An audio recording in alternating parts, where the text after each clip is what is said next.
जमीन से 480 फीट ऊंचे और 5000 साल पहले बने इन मिस्र के पिरामिड्स के अंदर ऐसा क्या था जिसको सिर्फ देखने के लिए रिसर्चर्स ने एक रोबोटिक कैमरा पिरामिड के अंदर भेजा। लेकिन एक जगह पर यह रोबोटिक कैमरा रुक गया, क्योंकि अब उसके सामने एक पत्थर का बहुत बड़ा स्लैब आ गया था।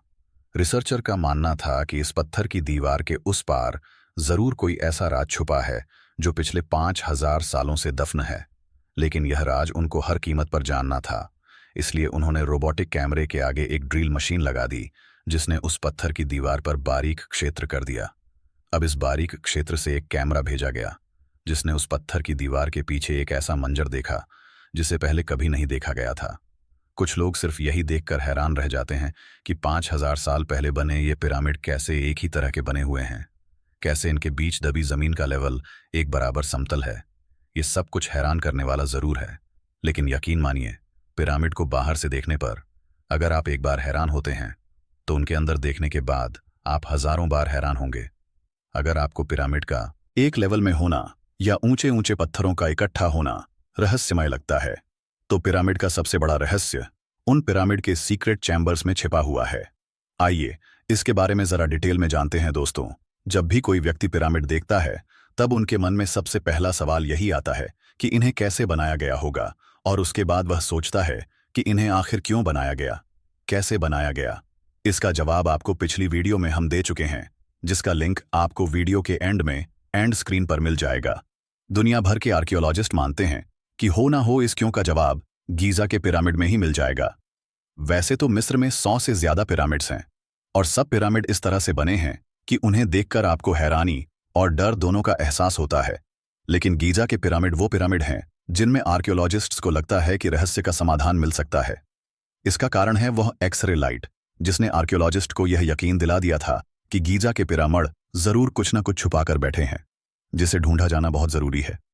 अगर शुरू से जाने तो ये कहानी स्टार्ट होती है साल 139 में।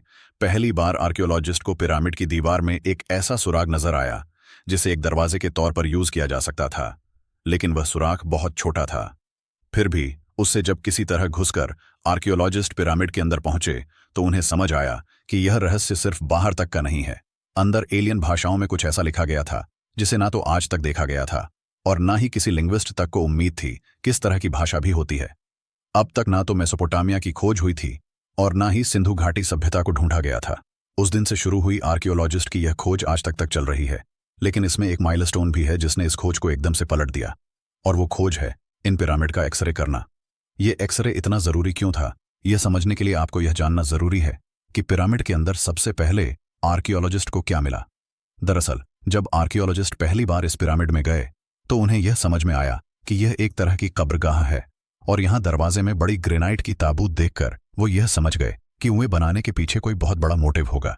यहां से आगे जो कई तरह की खोजें हुई उसमें यह समझ आया कि पिरामिड और दो हिस्सों में बटे हुए हैं, और वो हिस्से हैं किंग्स चैम्बर और क्वींस चैम्बर। ये दोनों ही हिस्से पिरामिड को दो भागों में बांटते होंगे। इस तरह का कुछ अंदाजा पहले आर्कियोलॉजिस्ट्स को था, लेकिन फिर उन्होंने पिरामिड पर एक्सरे किरणों की बौछार मारकर देखा और उन्हें जो नजर आया उससे वो हिल गए। यहां सिर्फ क्वींस चैम्बर या किंग्स चैम्बर ही नहीं, बल्कि एक खास तरह का चैम्बर भी मौजूद था जो कि इन दोनों के ऊपर और पिरामिड की नोक के ठीक नीचे था। इसे देखकर आर्कियोलॉजिस्ट हैरान रह गए और इसे नाम दिया सीक्रेट चैम्बर। अब समय था इस चैम्बर तक पहुंचने का, लेकिन कैसे जो चैम्बर इतना सीक्रेट हो कि 100 सालों में पिरामिड के अंदर बाहर होते हुए भी आर्कियोलॉजिस्ट उसे देख नहीं पाए, उस चैम्बर तक कैसे पहुंचा जा सकता था। इसका रास्ता शुरुआत में किसी को समझ में नहीं आया, क्योंकि यह चैम्बर बाकी के दोनों चैम्बर्स से इस तरह से लगा हुआ है कि अगर इंसान को वहां तक पहुंचना है तो पिरामिड को तोड़े बिना वहां नहीं पहुंचा जा सकता। ऐसे में कई सालों तक सिर्फ आर्कियोलॉजिस्ट यहां आते, पिरामिड को रेस के जरिए स्कैन करते और मन महसूस कर चले जाते।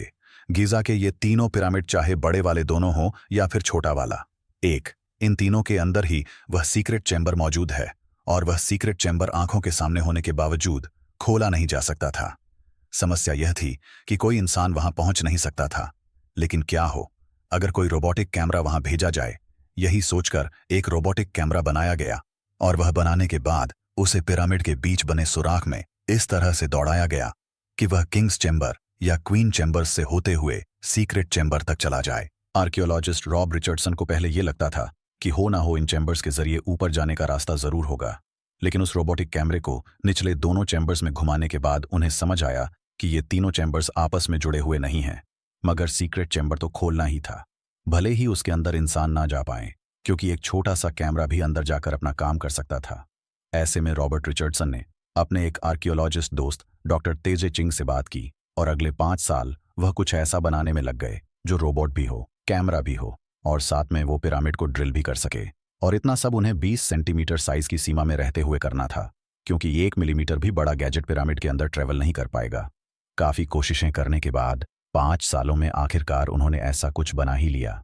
इसे बनाने के बाद उन्होंने उस रोबोटिक कैमरे को किंग्स चैम्बर में फिर से छोड़ दिया और यह उस दीवार तक पहुंच गया जिसके पार सीक्रेट चैम्बर था। यहां आकर रोबोटिक कैमरे ने अपने ड्रिलिंग फीचर का प्रयोग किया और साथियों, पहली बार हम उस जगह पर थे जिसे सीक्रेट चैम्बर कहा जाता है। इसके अंदर घोर अंधेरा था, लेकिन जब रोबोटिक कैमरे की लाइट की मदद से देखने की कोशिश की गई तो यह नजर आया कि यह जगह भी एक कब्र जैसा ही है, जिसमें बहुत बड़े बड़े शब्दों में जमीन के ऊपर कुछ लिखा गया है। दरअसल पुरानी सभ्यताओं में जब भी इंसान किसी दूसरे इंसान के पढ़ने के लिए कुछ लिखता था तो उसे वह दीवारों पर ही लिखता था, जैसे माया सभ्यता के निशान हो या सम्राट अशोक के पाली और संस्कृत लैंग्वेज के संकेत। लेकिन इसे आसमान की तरफ लिखा गया था, जमीन पर लिखा गया था। यह टेक्स्ट उस भाषा में नहीं था जो कि निचली दीवारों पर उकेरा गया था। दोनों भाषाओं के बीच यह अंतर या असमानता बताती है कि लिखा गया टेक्स्ट हमारे लिए नहीं था, तो फिर किसके लिए लिखा गया था? इसका एक जवाब यह भी था कि हो सकता है कि इस टेक्स्ट को यहाँ काम करने वाले मजदूरों के लिए लिखा गया हो। यहाँ तकरीबन 20 से 3000 मजदूरों ने काम किया था और उम्मीद थी कि यह उसी से जुड़ा हुआ कोई इंस्ट्रक्शन होगा।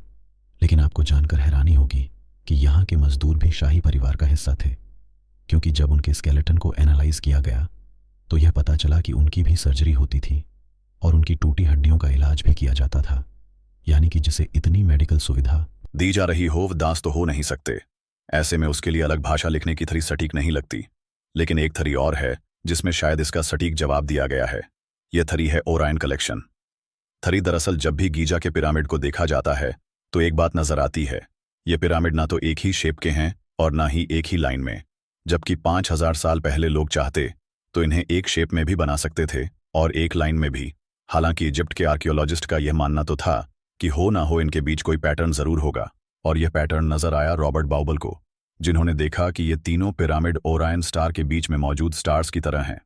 बीच का स्टार बड़ा होना और बगल का थोड़ा सा छोटा और सबसे कोने वाला स्टार की लाइट डीम होना, इन तीनों ही चीजों को गीजा के पिरामिड में देखा जा सकता है ओरांस बेल्ट से।